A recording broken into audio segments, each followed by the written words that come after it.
अब याद लगी आने, कुछ काम किया होता। अब याद लगी आने, कुछ काम किया होता।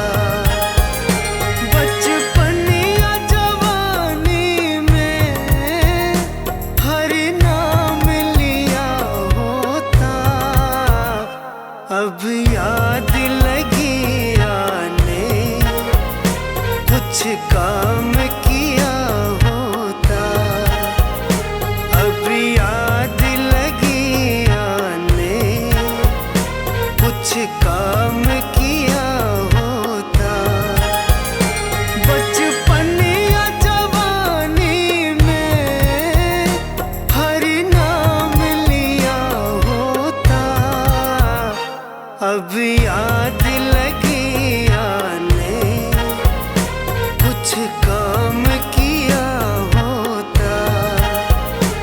अब याद लगी आने, कुछ काम किया होता।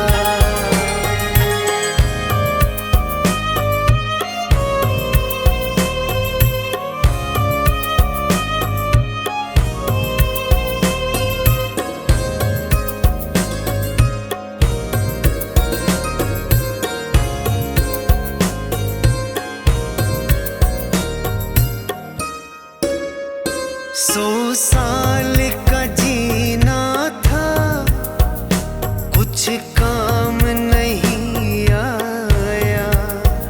100 साल का जीना था, कुछ काम नहीं आया। एक पल ही जिया होता, हर नाम लिया होता। अब याद लगी आने, कुछ काम किया होता। अब याद लगी आने, कुछ काम किया होता।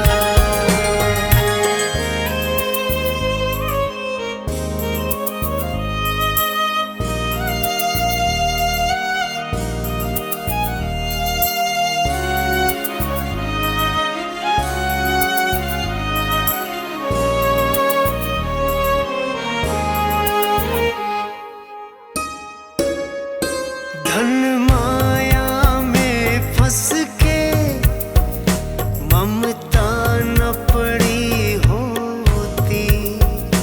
धन माया में फंस के ममता न पड़ी होती।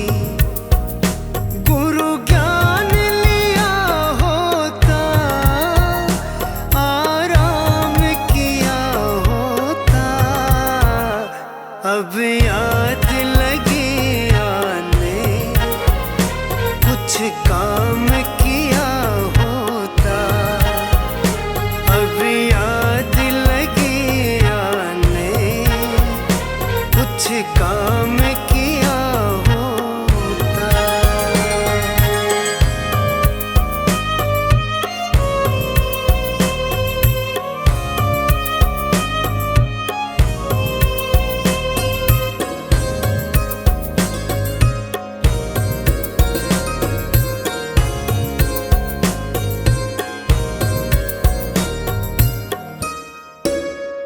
सत्संग में गया होता, काहे को दुखी होता।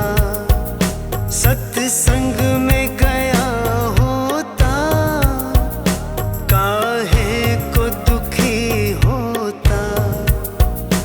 रसना में पिया होता, भव पार किया होता। अब याद लगी आने, कुछ काम